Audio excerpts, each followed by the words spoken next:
Well, Karette, thank you so much for being here with me on the Entrepreneurial Success Podcast. I'm really excited to do this episode because yet again, we're bringing some amazing stuff to the audience so they can learn a little bit more about what they can do to grow their business.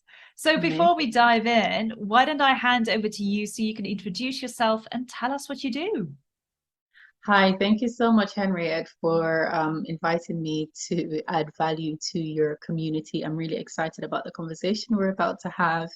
So, a little bit about me. My name is Karette Trottman. I am the founder of an online business management service slash VA agency, where essentially we help entrepreneurs build their business empire and create a legacy that they can be proud of. How do we do that? By absorbing most, if not all, of the operational activities that's involved in running a business, starting, growing, scaling a business, so that the business owner or the entrepreneur can focus on what really matters, which is the growth of their business. So freeing them up, allowing them to have more time to strategize, to plan, and to function in their zone of geniuses. We are based in the UK. We've been operating since 2018. We are a global team and we support clients globally as well as in the UK. Oh my goodness. And this is, I think, one of those topics that we like to talk about, but no people really like to dive into. It's that transition from me to we, and this is what we're going to talk about. But before we dive into all of that good stuff, how did the agency become, something that you just thought, this is it, this is something that I'm enjoying doing, and I'm going to expand, I'm going to start working globally with people. How did that came about? Okay, so I'll share briefly and in summary my journey, and I'm sure a lot of you will be able to relate to this. So, most of us, we start a career in corporate and we know what the rat race is like, we know the pressures, the stresses, and everything that comes with being in a normal 9 to 5 work environment.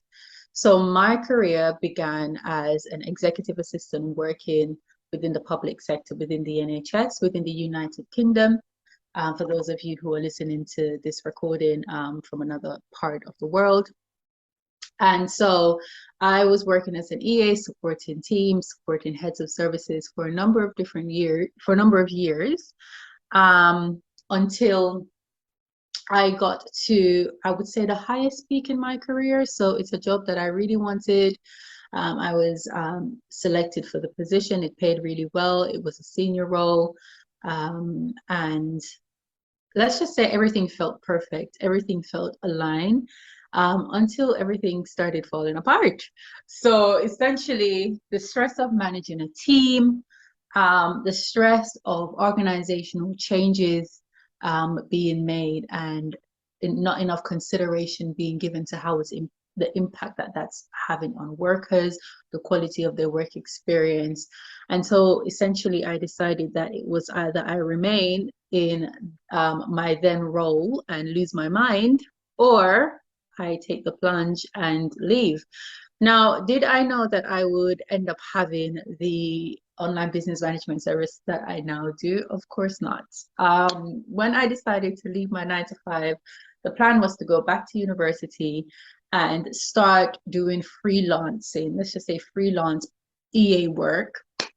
And to be honest, Henriette, if I could just replace my 9 to 5 income, that would have been enough for me. But obviously, the vision changes as the vision for your life evolves, right? And so I guess once I got that first client and I thought, oh, wow, I'm no longer exchanging my time for money and all of that stuff. I can really be a part of the impact and see live the impact that the support I'm providing is having.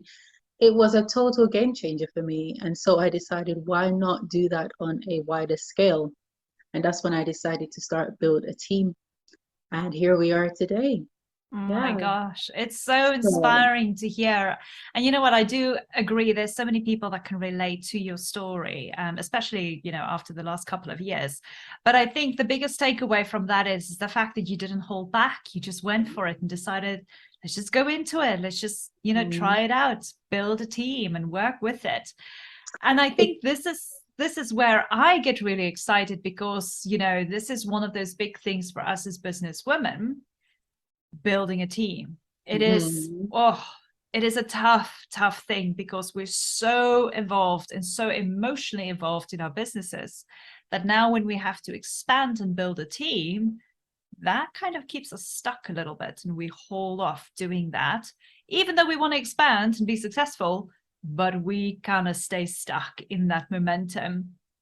So why don't we dive into this? I mean, the first thing that I want to ask you, which I think a lot of us struggle with, whether you're in corporate, whether you're employed, whether you're running your own business, delegation. That is mhm. something that we all have to burden through because we all have this kind of thing. And I'm going to say it outright, I can do it better. I can do it quicker. It's going to be easier for me to quickly do it rather than to explain it to somebody else. Mhm, mhm. From your experience as an assistant, as an EA in particular, what did you find around delegation and how can entrepreneurs and business owners kind of get around that idea of like, I can do it better? Mhm. Okay, so there is that initial, I can do it better. And my question is, nobody's questioning whether or not you can do it better, right? The question is whether or not you want to create more capacity in your business so that you can grow and scale. That's the Mm-hmm. real question, not whether you can do it better. And so, even though, yes, you are able to function as a jack or a Jane of all trade in your business, is that the best use of your time? And most likely, there is going to be expertise that you need in order to get your business to the next level that you want it to, that you don't have. And you need to acquire that somehow, some way. And that's where delegating come in place. Also, as a side note, just because you can do something, it doesn't mean that that's how you should be spending your time in your business, I right? love that. And that's something that I've come to learn, having taken on my own PA who was supporting me as the business has grown. Just because I can do something and it's easier for me to do something. Yes, there's the initial, oh, I can't be bothered to explain how to do this. Let me just do it. But the downfall of having that sort of mindset and that sort of attitude in your business is that you are going to remain stuck. You're not going to make a significant amount of progress as you would like. And then you will find yourself wondering, why aren't I making the sort of progress that I want to make in my business? Because you're focusing on mundane operational activities that really somebody else should be taking care of so that you can be focusing more on strategy, essentially. Yes. Yeah. Yes. I do love that. And you know what? I very much remember the first time I got a VA to help me. I was freaking out because, like I said, we're so emotionally attached to our businesses and to the tasks that we do. The first time I got this VA, and she was brilliant. She did even some of the things better than I did it. But just handing it over, I was like, oh my gosh, I'm just going to do this. I'm just going to do this. Just give it over. Do not think too much about it. Just see what comes back. And I was so impressed and so surprised. And she honestly made a huge difference. Now, it was only a temporary role that we set up for her for a short term for a campaign, but she did such a great job. And I could see actually the results of that afterwards because I didn't have to do all of those tiny little things. She did it for me. And it was just a huge game changer. Then I took it one step further and I got myself a Pinterest VA because I'm a huge Pinterest fan.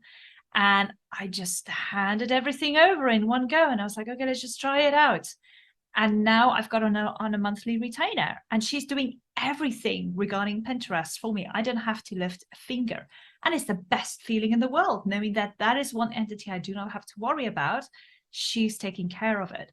But I think it's just that letting go one Yeah. little thing at a time and building the confidence as you do so. It's a process.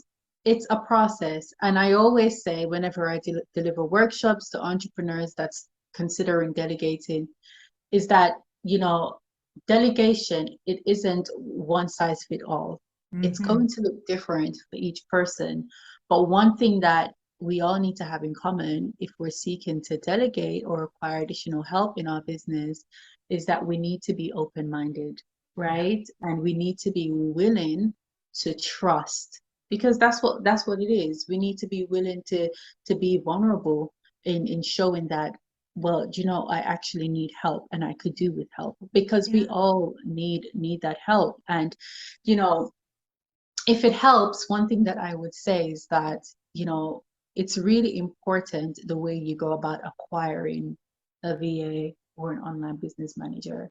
That will help to sort of settle some of the nerves that you may have, because depending on the level of experience of the individual who you choose to take on in your business, that can determine how stressful or how much work or time you have to invest in onboarding them into your business. You know, don't get me wrong, like, you have, there's a level of input that you will have to give. It's your business. The individual is not a mind reader. They cannot read your mind, but you have to be in that frame of mind where you know that, okay, this person, I need to also onboard them in my business so that they understand what my vision is, and so that they can better embody that vision and support me the way I need them to. Yeah. And I think that's so important because um, I think a lot of people struggle with the idea that, you know, I've got to onboard this person now in how things are done within the business, but it's going to take some time to train them. And Mhm. am I really bothered to do it? So it's kind of like that same thing about handing it over. But I think, you know, if you kind of go with the mindset, with the open mindset, like you say, about, you know, it's going to take me X amount of time to train this person, but then when it's done, it's done. I don't have to do it again. Then they can just take it from there and they can run with it. So Precisely. that, Not only that, one other thing that I forgot to mention is the fact that one of the reasons why many business owners, including myself initially, put off taking on somebody to support us in our business is because we know that the back end of our business is a hot mess. We haven't yes, got our systems and processes in place. We are not in a position to show somebody how to do anything because everything is all over the place. Nothing is streamlined, nothing is organized, yes, or, you know, and so there is that, oh, okay, because of course it is going to require more time and more effort to onboard somebody in your business when you haven't got systems and processes in place. So that's a side note, that's a tip.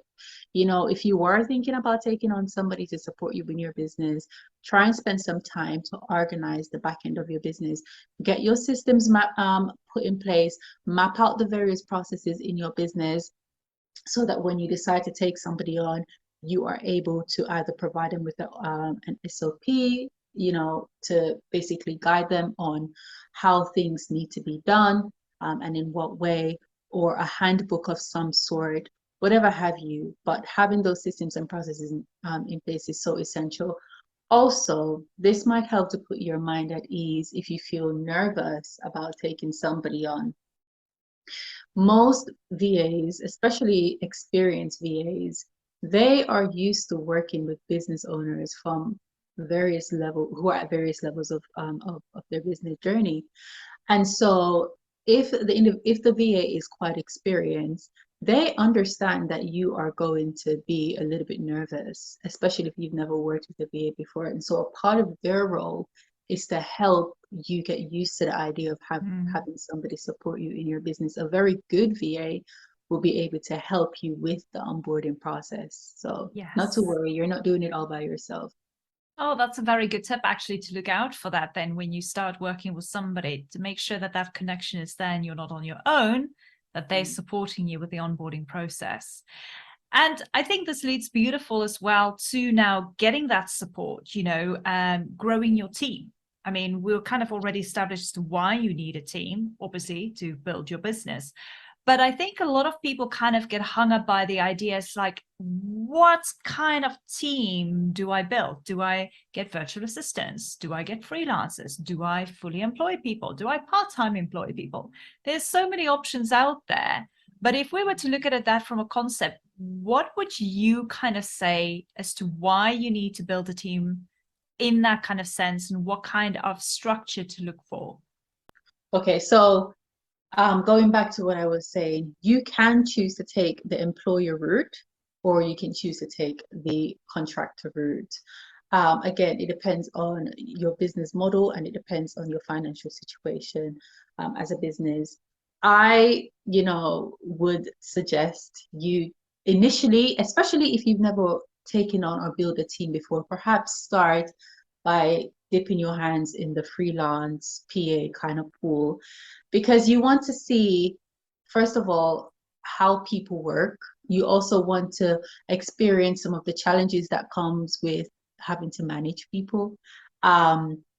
And you also want to get an idea of, the difference in cost and what it would be long term, and the financial burden that having a team may have on the business. So yeah, I would say try first of all dipping your hand in the freelance pool and see how you get on. Just start with one person. You don't have to, you wake up tomorrow and you're like, okay, I'm going to get somebody to do my social media. I'm going to get somebody to manage my inbox. I'm going to get somebody to edit my video content and all these different things. You can take your time. Yeah. There's no rush. It's a process and it's an investment, and you want to make sure that you're investing wisely. Yeah. Absolutely. And then once you've kind of made that decision as to whether you're working with freelancers or to go down the fully employed route, which I again agree with you, start with freelancers first if you've never done it, and then work your way up. But how do you choose the right people? Okay. I love this question. How do you choose the right people? Okay. My biggest advice whenever I'm asked this question is start with those in your network. Ask for recommendations. Simple.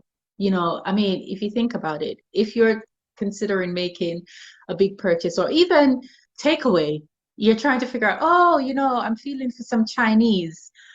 You're probably going to think, okay, there's so many different Chinese popping up on Deliveroo and all these different things. Let me message so and so and who's always eating Chinese and ask, which restaurant they would recommend, which takeaway facility they would recommend. So yeah, recommendations. Ask those in your network, because more likely than not, there will be other business owners within your peer group who have worked with freelancers or VAs before. Yeah. So that would be the first thing. Once you have worked with a VA or two, and you're going to need perhaps a regular support, ad hoc support, project-based support, check in reliable Facebook groups. I would suggest, check in reliable Facebook groups as well is a good place to start, because there are always VAs and freelancers looking for work. Yeah. It's a brilliant idea. And I always say as well, whenever you're looking for something or somebody, start within your network, because those are people who's already been, can I say in a nice way, tried and tested. And people already have experience working with certain individuals. So there's always great recommendations coming from that. And that's a great starting point. And also, I think a lot of people has kind of moved away from just going onto Google and just saying, I need a VA in my area. I hardly know of people that do these things these days anymore, unless you don't have a network. Yeah, unless you don't have a network. But I mean, if you're a business owner, come on, I'd like to think that you've started building a network already by now. And it's great that we're having this conversation. And I know everybody in the audience is like, oh my gosh, okay, that's great tips. But there's the good old question of, when do I need to start thinking about building my team? So from your experience as well, what can you kind of give as advice here to everybody going, yeah, I've been thinking about this, but when is a good time to do it? Okay, I've got a few questions for you. If you're in that position where you're asking this question, is now the right time to take on a VA? Question number one, do you feel burnt out in your business?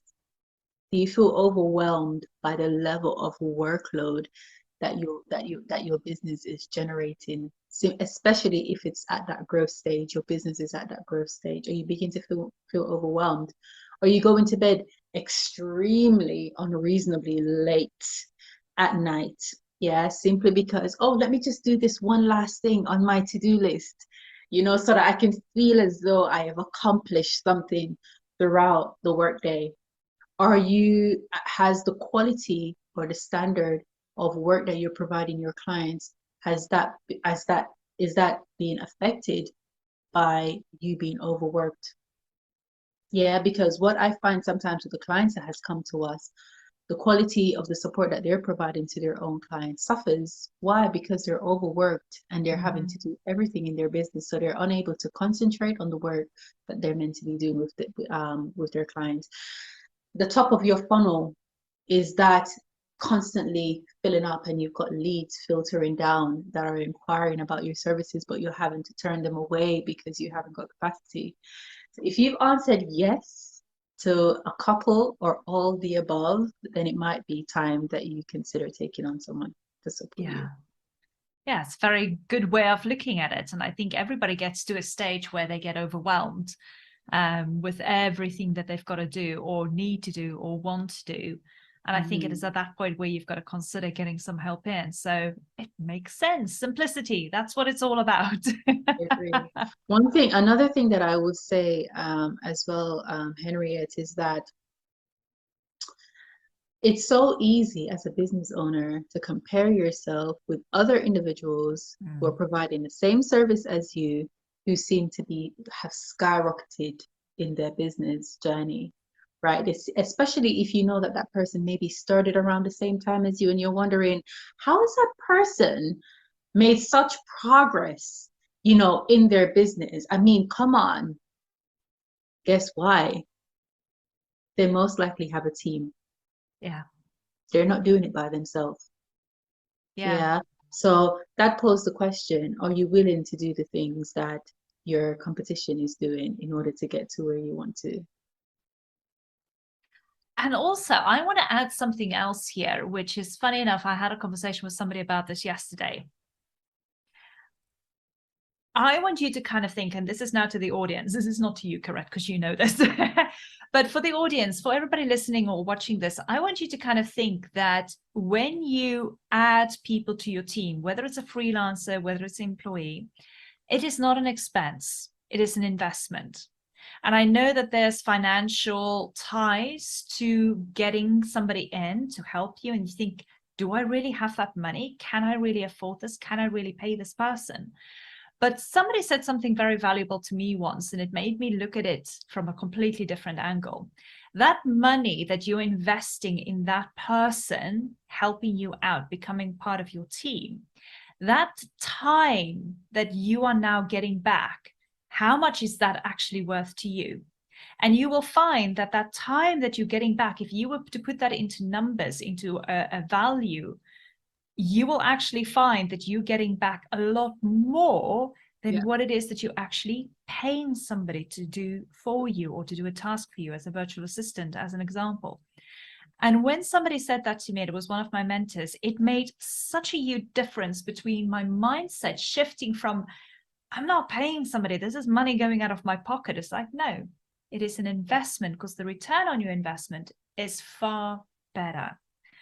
And I just wanted to add that in then. I'm sorry, I hope you don't mind, Karette, but it just occurred to me again as you were saying that. I was like, yes, I do remember this.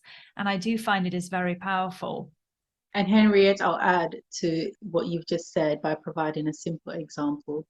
So you might have a coaching business, right? So you provide one-to-one coaching, you might have group coaching programs, you might have some digital resources. Let's go with your one-to-one coaching. Perhaps you offer strategy sessions. Maybe your strategy sessions are maybe £500 an hour, depending on whether you're a high ticket coach. I'm not sure. £500 an hour. You're paying a VA, let's just say anywhere between 25 and £30 an hour if you're based in the UK, minimum. It could be more depending on the areas of expertise. So for every 25 to £30 you invest, you're getting back £500 in return. Come on. It just stacks up. It makes so much sense. And I just find, I wanted to touch upon the financial aspect as well, because it's not just about you building a team and growing your business. There's obviously the financial entity of, hey, I've got to pay somebody to do this. But change your mindset, people, listen very carefully, change your mindset as in this is an investment, and think about the return on your investment, which is the time you're getting back. And that time that you're getting back, how much is that actually worth to you? And if you actually start putting figures against it, you'll find it makes a huge difference in how you then perceive on getting a team together. Oh my gosh, I just love having this conversation. I'm so glad we're finally doing this. Me too. Oh, bless you. Owners need to hear this, and you will find that a lot of individuals, you know, who are running their own businesses or who are planning to launch businesses, you know, these are questions that they have, and you know, to know that, you know, there are others who have tread that path, Yeah. were able to provide advice and insight and to help challenge some of those mindset blocks that you have that's preventing you from making strategic decisions in your business, you know, that's so essential. So yeah. Exactly. So for those of you listening and you're getting at that stage now where you're overwhelmed, you feel like you're doing everything, you're going to bed late, you can't really look after your clients anymore the way you used to, all of those questions that Karette asked you, if you actually just ticking one of those boxes, it's time to start thinking about getting some help and start building a team. And then if you have any questions, by all means, I would suggest that you reach out to Karette and just see, you know, if she can be of any assistance to you, if you're just looking out, or start networking, start getting in contact with people in your network. Yeah, get absolutely. some referrals and just find out who are those people that are out there that can start helping you, so you can start delegating some tasks to other people and start building your team in that way. But before we go, Karette, you've got an amazing little freebie for everybody. You've got a productivity checklist, which I love. I love checklists. Honestly, I'm a little bit of a freak when it comes to checklists. Tell us a little bit about this checklist. Of course, we have a productivity checklist, which you can find on our website, virtualkarette.com. Once you click on the resource tab, scroll all the way down, and it's at the very bottom. The productivity checklist is basically designed to give you a boost in your productivity. You know, it tackles areas around your emails, how you can manage those more effectively. We discuss CRMs, you know, and the like, and you know, how to implement those in your business in order to have your business more automated where possible, so that you can stop being or doing the manual stuff in your business. So it looks at different areas in your business where you're having to do a lot, and it basically provides tips and tricks on how you can do less in those areas. Amazing. Oh, well, thank you so much for making that available to the audience. So for those of you listening or watching this video, the link will be below in my show. Oh gosh, let me say that again. The link will be below in my comment section. So by all means, go down to the show notes, go and click on it, and you can go and download the productivity checklist right there. And then if you would love to have a conversation with Karette, I can't get my words out today. What's going on? If you want to have a conversation with Karette, by all means, the details for her website will also be in the show notes, including her Instagram link, so you can go and connect with her there, send her a message, have a chat with her. I'm sure she'd love to have a conversation with you.